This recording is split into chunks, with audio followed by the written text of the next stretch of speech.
Senator Sanders. Thank you, Mr. Chairman, and Mrs. DeVos. Thanks for being with us, and thanks for dropping into the office a few days ago. Thank you, Senator. Mrs. DeVos, there is a growing fear, I think, in this country that we are moving toward what some would call an oligarchic form of society, where a small number of very, very wealthy billionaires control, to a significant degree, our economic and political life. Would you be so kind as to tell us how much money your family has contributed to the Republican Party over the years? Senator, first of all, thank you for that question. Again, was pleased to meet you in your office last week. I wish I could give you that number. I don't know. I have heard the number was $200 million. Does that sound in the ballpark? Collectively, between over my the years, entire yes. family, that's possible. Okay. My question is, and I don't mean to be rude, but do you think if you were not a multi-billionaire, if your family has not made hundreds of millions of dollars of contributions to the Republican Party, that you would be sitting here today?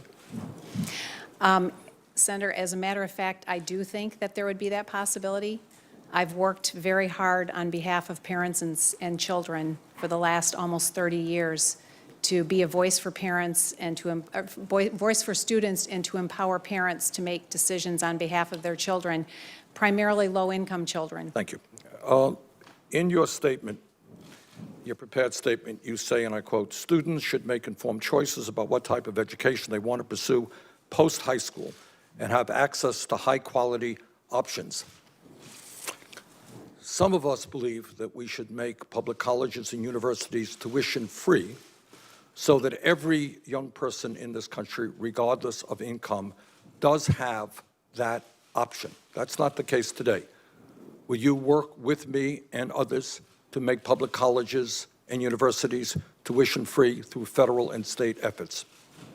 Well, Senator, I think that's a really interesting idea, and it's really great to consider and think about. But I think we also have to consider the fact that there's nothing in life that's truly free. Somebody's going to pay for it, and so. Oh, yes, you're right. You're right. so Somebody will pay for it, but that takes us to another issue. I think and that is, if I may, Yeah. and that is, right now we have proposals in front of us to substantially lower tax breaks for billionaires in this country, while at the same time low-income kids can't afford to go to college. Do you think that makes sense?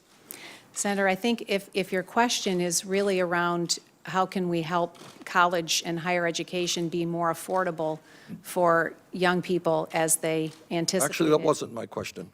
My question is, should we make public colleges and universities tuition-free so that every family in America, regardless of income, will have the ability to have their kids get a higher education? That was my question. Senator, I think we can work together, and we could work hard on making sure that college or higher education in some form is affordable for all young people that want to pursue it. And I would look forward to that opportunity if confirmed. Would you agree with me that if there is a mom watching this hearing who makes $30,000, $40,000 a year, single mom perhaps, who has to pay $10,000 or $15,000 a year for childcare for her daughter, that is a burden that is almost impossible to deal with?